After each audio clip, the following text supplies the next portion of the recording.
Aye. All opposed? Okay, 5-0. Mr. Gard, do you have a problem with the minutes? Yeah, thank you. So I downloaded the minutes of the May 16th special board meeting. Obviously, I wasn't there. We didn't know about it. Regarding the last item, salary schedules for management and confidential employees and contracts for assistant superintendents. I see two possible errors here. First, the minutes indicate that trustee Estrada initiated the action to award the salary increases. However, the roll call at the top indicates that trustee Estrada was absent from the meeting. So I don't know if you were there or not, Mr. Estrada, to make this motion, but the public has no way of knowing if you were there or not. There's no video. Second, the minutes also reflect that Superintendent Martinez replied to a question from the last regular meeting on May 9th.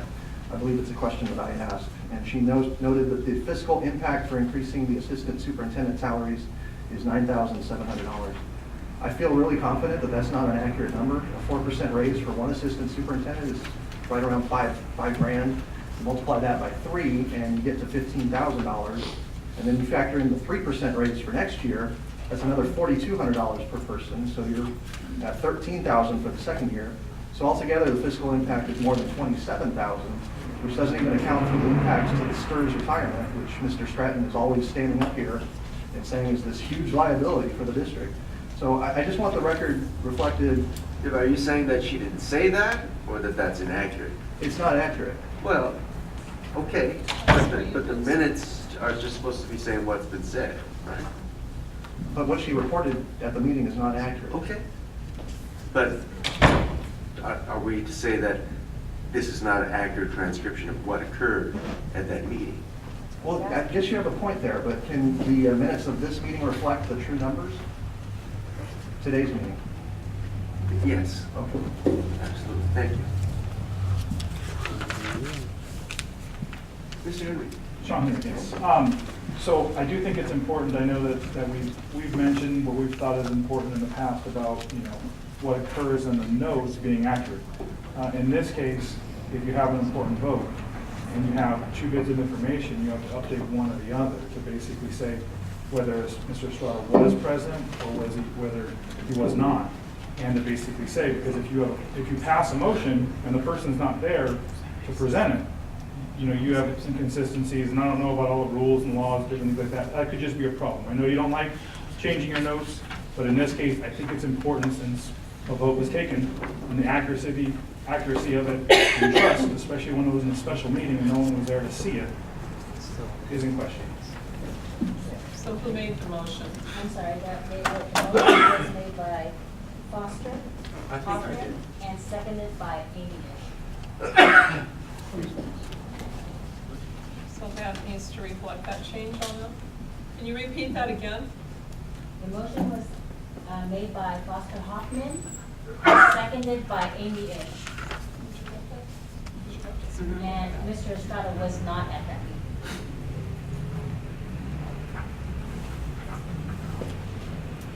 Thank you. Okay. So with those changes, do we have a motion to adopt the special board minutes of May 16, 2016? Yes, with the corrections.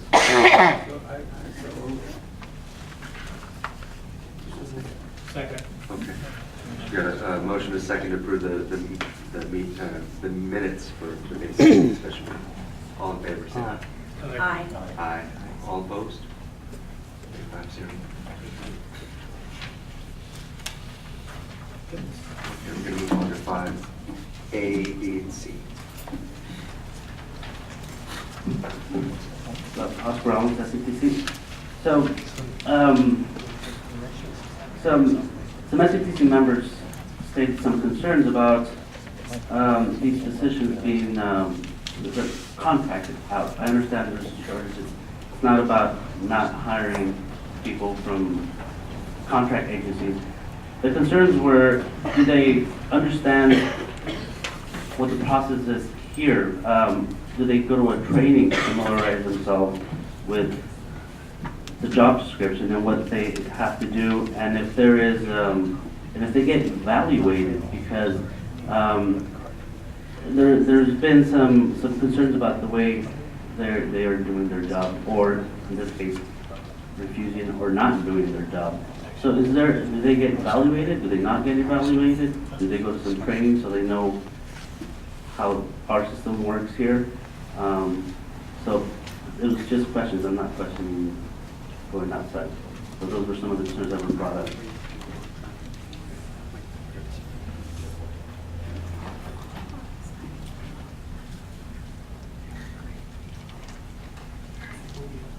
What's that? We're on 5, A, B, and C. Do you want to talk about?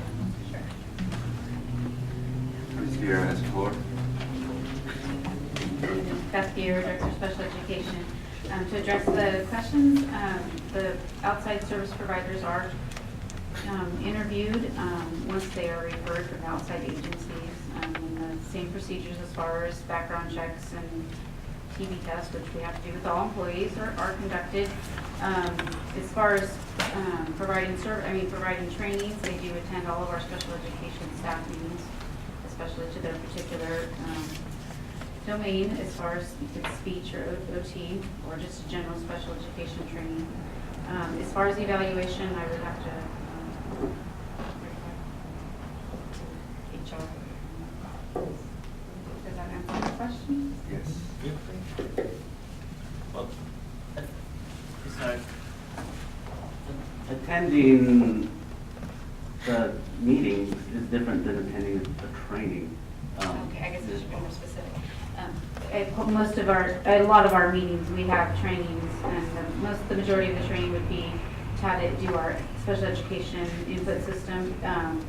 Their credentials, they're hard with credentials, so they have training in their field. As far as training in our particular system, we are held by federal and state laws and guidelines for special education.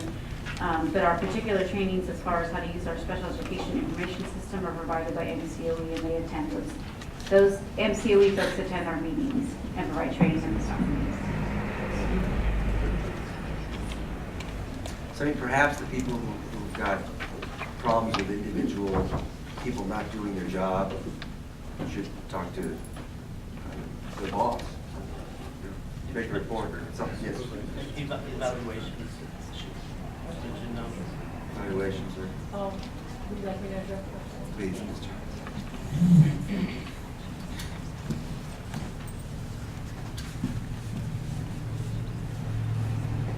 So, Mr. Traders, Superintendent, for the record, in regards to evaluation, these are contracted entities. So we do, and I can speak to my position as, when I was Director of People Personnel Special Ed, we get feedback from the various members of an IEP team regarding these individuals, and use that information to decide whether we will continue contracting. And at times, there's information that we use and we've had to decide not to contract with certain vendors because of the information that we receive. And other times, the same, we've also had information that indicates that we could ask them to continue providing services. So they're not ruled by, say, guidelines of an agreement, a master agreement, like, say, SETC member, CSDA member. We don't have that type of relationship because they're contracted vendors.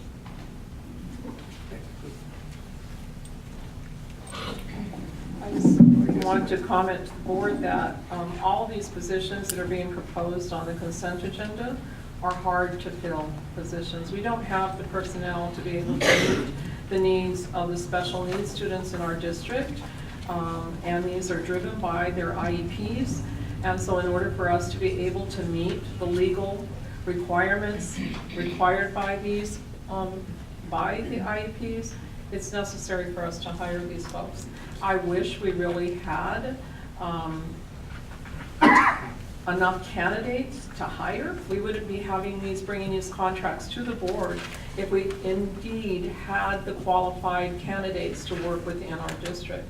And so that's, that's part of the problem. I understand, and that's why I'm not asking to not contract. It was just some clarification, some questions. I understand the needs. I absolutely understand the needs. And the teachers brought these, not teachers, but who brought these concerns to me, they stated the same thing. So it's not that we don't want to contract. It was just some questions, that was it. Thank you. Jody Collison, teaching language specialist for the district for over 25 years. And I just wanted to confirm that these are in high demand positions. It is hard to get individuals into those positions. So I would encourage the board to work with our negotiating team to make it appealing. And I know we've lost some employees because other districts are offering more years of experience in there.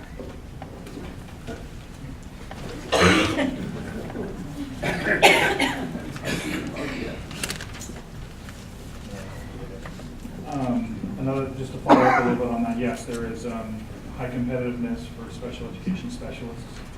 When you start to get into the realm of having to hire, sometimes you have to hire through agencies, and they may talk dollar. Typically what they do, like for instance, I know this very well for speech and language therapists, is they offer more than the introductory rate of a school district.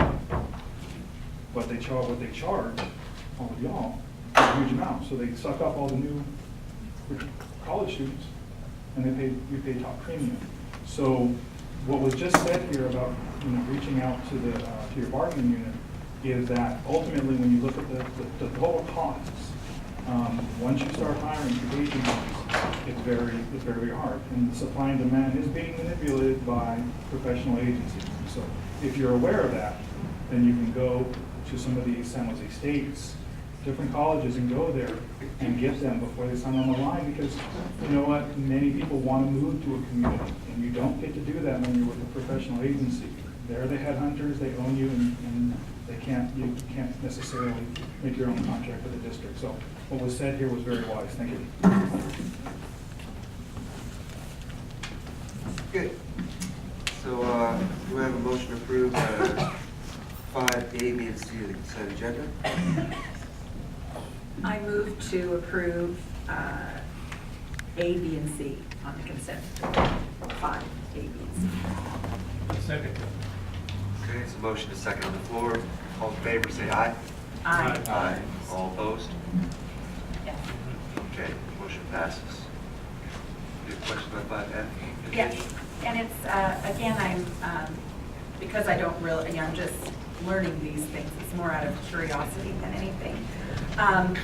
A change order, can you explain what a change order is? I mean, I understand there's been a change, so, but can you explain to me what a change order is? And then also, I know we approved this before. Did we approve it knowing that there was going to be an increase in cost? Is that what this is all about? We did that last week, or last meeting. Uh-huh. So this is just the, If I may address the board on the matter. thank you. Mr. President, trustees. We initially approved a contract for $735,000 to Home Tech Remodeling.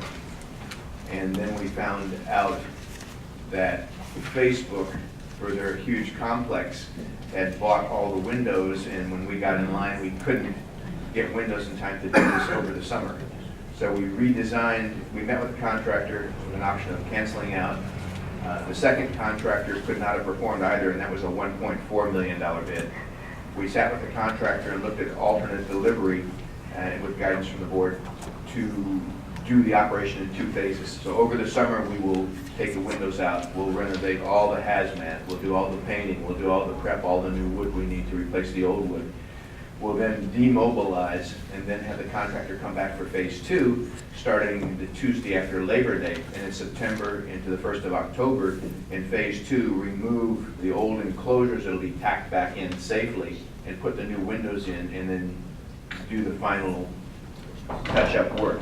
Now, when we went to 2 phases, we knew there could be some additional cost. We evaluated carefully to make sure the contractor wouldn't make any more money, in fact might lose some, but to keep the job, because had we deferred it to next year, it would have been well over $1 million worth of price increases. And again, it was 1.4 for the second bid this year.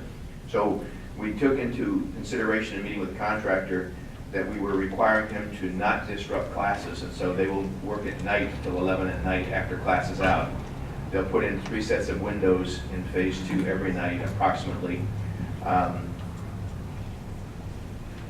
We'll have the windows delivered incrementally, and we're dealing with glaziers, and with their union rate to work nights and Saturdays to make this happen and not disrupt any class, those were the direct additional costs, So, so it became So a the- change order, okay, and it's, okay, I get that. So the $44,859.94 in labor is overtime?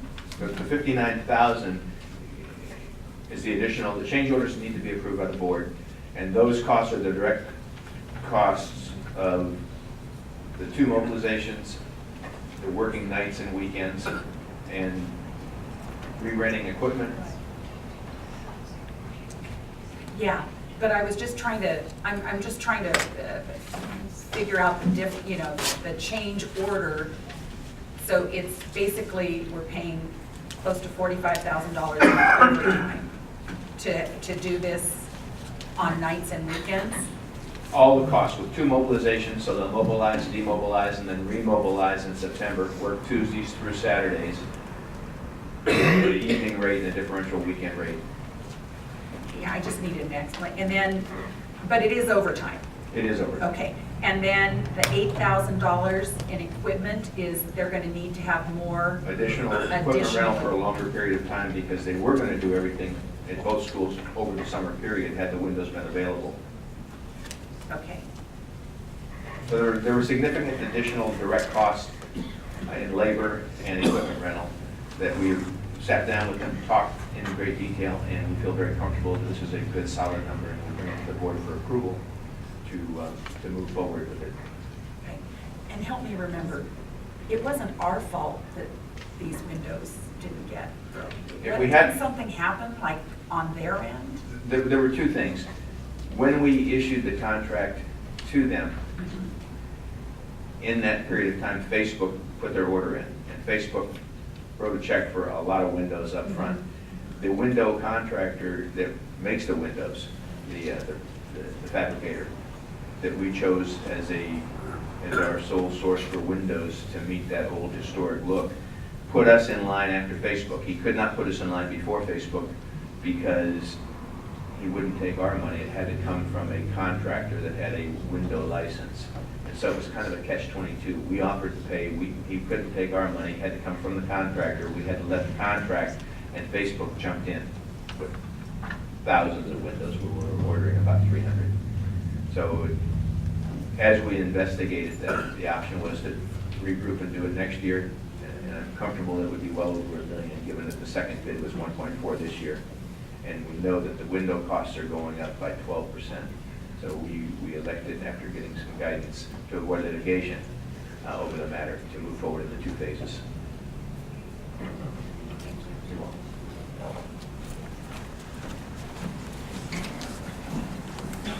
Every time I come and listen to how this contracting is done, I end up asking and saying the same thing.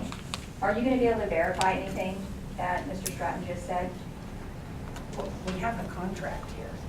I mean, why didn't you just cut checks under $5,000 and you wouldn't even have to come to the board? No, I'm just, no, that is not important. It is not necessary. You just accused him of I didn't accuse him of anything. I didn't accuse him of anything. I asked him, he knows exactly what kind of a question I'm asking. And This that's is not all the I'm kind of saying. energy that we need here at our meeting. Thank you. Thank you. Thank you. So, You a may sit. constituent, excuse me, You've had your time. You're rude. I'm not Please being sit rude. down. I am not being rude. I'm a constituent and I have a right to ask where our taxpayer money is going. Did you not just confront, did you not just I asked ask him a him, question. why don't you just cut checks under $5,000? That's not an accusation. You don't find that to be a negative, I'm very, pejorative type statement? I understand what you're saying, but this is what I'm trying to say. Every time I try to make a point regarding contracting, I get dismissed. I make very good points, but then it doesn't matter. So all I'm trying to say is, the chief business officer comes here time and time again, whenever I'm at the meeting, and he just gets to say whatever he wants to say. And all I'm trying to say is, I would just like some justification of what it is that he says to you, what it is that I mean, when I'm looking at what he's saying, he just gets to say whatever he wants. Well, we didn't have the windows. Well, that, I'm thinking it's part of the negotiation up front. And now there's overtime. Okay, thank you very much for your comments. Okay.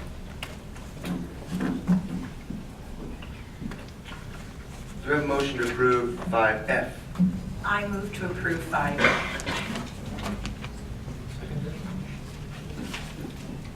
Second. All in favor? Aye. All opposed? Okay, motion passes. With that, we're going to take a,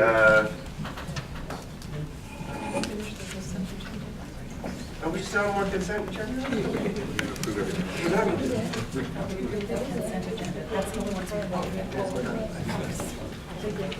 Yeah, so let's take a short break. It's 8:03, let's come back at 8:10. Thank you, sir.